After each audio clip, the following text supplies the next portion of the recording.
Hey guys, today we'll be discussing SCP-1155. Now I'm gonna get through this in a different way instead of just reading off the special containment procedures and the description and all that, because I think it's getting kind of old now. So yeah, gotta say it in a different way.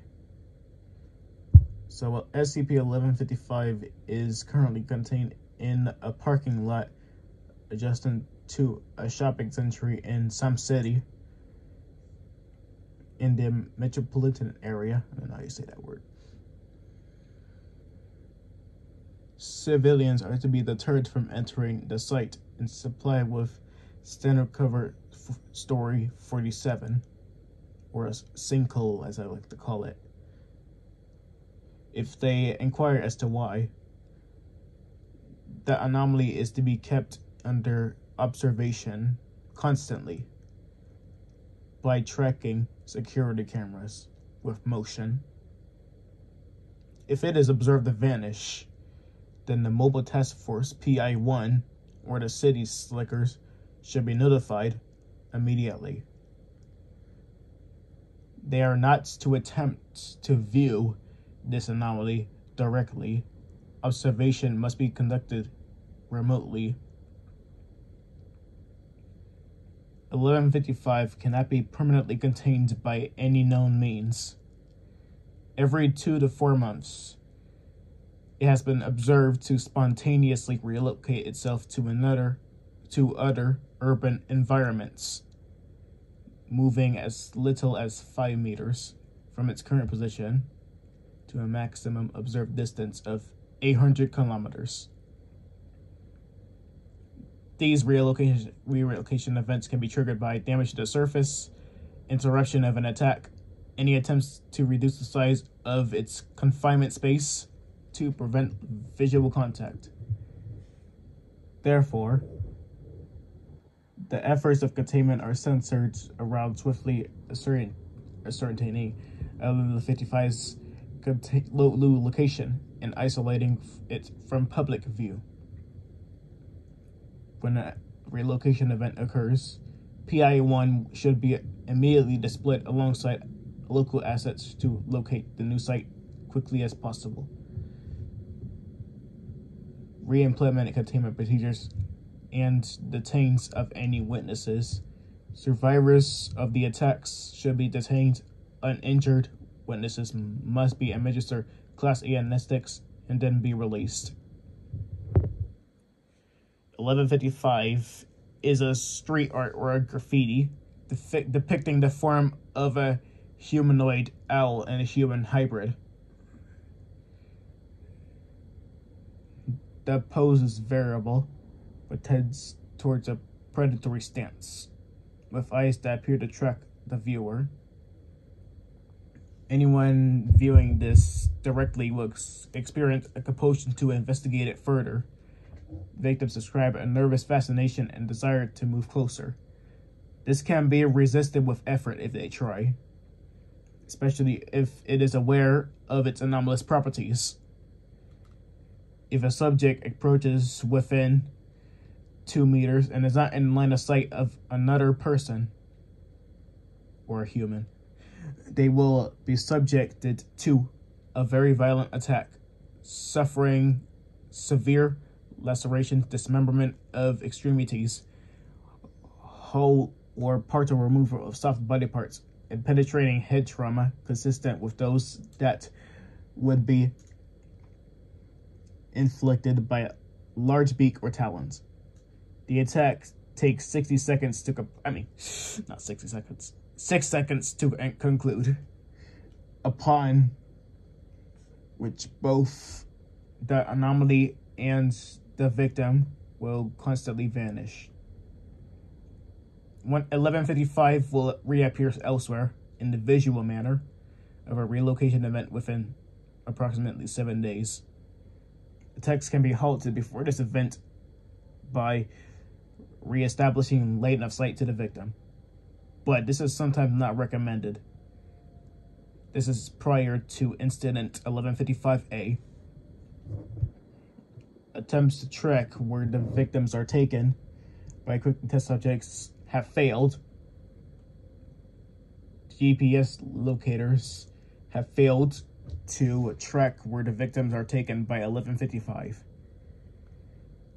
based on attested interruptions performed at predefined intervals. The attack follows a defined pattern. The victim will first be restrained, and the eyes and tongue will be removed. Sounds kind of dark. Rapidly followed by the amputation of the hands and feet. The victim will be disemboweled, and the intestines and stomach removed. Death usually follows due to shock or rapid exsanguination, I think. If the attack is interrupted by visual contact, it will work. The fate of these victims who disappear along with the anomaly at the conclusion of the attack is unknown at this time. Let's go through these two addendas. Incident 1155A. The two ED classes used for attack interruption tests were given medical treatment and kept alive in the aftermath of the event. Both were incoherent and could not communicate accurately what had happened to them. Though D89786, whose eyes were removed during the attack, claimed to still be able to see somehow, and provided a description of a larder containing bodies of previous victims of the graffiti, along with itself. The D-Class escaped from on-site quarter during a containment breach by some SCP, and was pursued by local law enforcement in nearby something. The officer reports that they saw the subject walking into an alleyway, but before they could apprehend, a scream was heard, and when they rounded the corner, it was found that the D-Class had disappeared. The alleyway was a dead end with no visible exits. D89789, both eyes, tongue, hands, and feet removed before attack halted, was successfully transferred to some site, or I can say yet. A period of rapid relocations was noted in 1155, where it was observed in several public places with posters that suggested hunting, tracking behavior. 1155 appeared for several hours high up on the site of the building. Many witnesses of full view, who fortunately could not access it in view of the difficulties of the containment of 1155, the site command made the decision to bring the D-Class back into the city. 1155 was observed to appear several times on walls, advertising boards, and bridges along the transport in the vehicle's path. The D-Class was observed to become increasingly agitated and hysterical during this process. D89789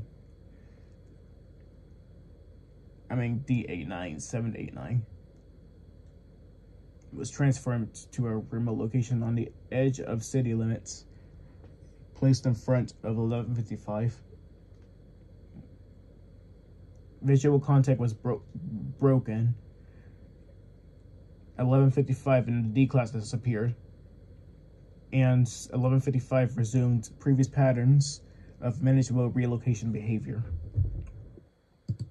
Last but not least, Incident 1155B. Elements of PA-1 located in 1155 in an abandoned subway station is the most recent relocation. The team leader made the decision to obscure 1155 with a vending machine until more containment resources arrived, on the basis that there was not enough task force members on site to guarantee a secure perimeter, and local transits were known to use the area for shelter. 1155 immediately displaced to a nearby children's playground, causing some casualties before it again could be located. Due to the highly public nature of this location, decision was made at command level to again provoke a displacement event, resulting in the current containment location. the current location of the containment is expensive, requiring that an entire shopping center can be acquired for the Foundation, and then it will be subsequently closed. But the revised containment procedures has resulted in the longest time since the relocation event to the date. Then Doctor explains this.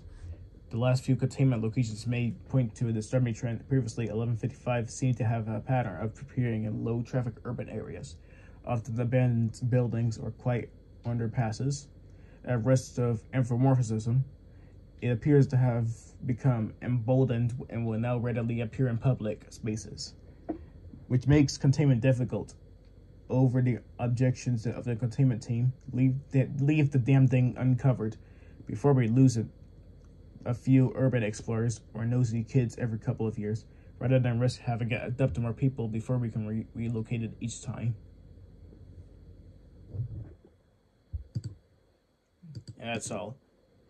This anomaly was created by Reality Glitch. Interesting story, Reality Glitch. Anyways, that's the end of this video. Let me know if I can read another SCP, or you can explain me the number of it. I don't know if this SCP is extremely popular, but make sure you give me a popular SCP like 173 or 49999. 4999. Or just find a popular SCP I can see it, because I'm kind of curious about it. Anyways, thanks for watching.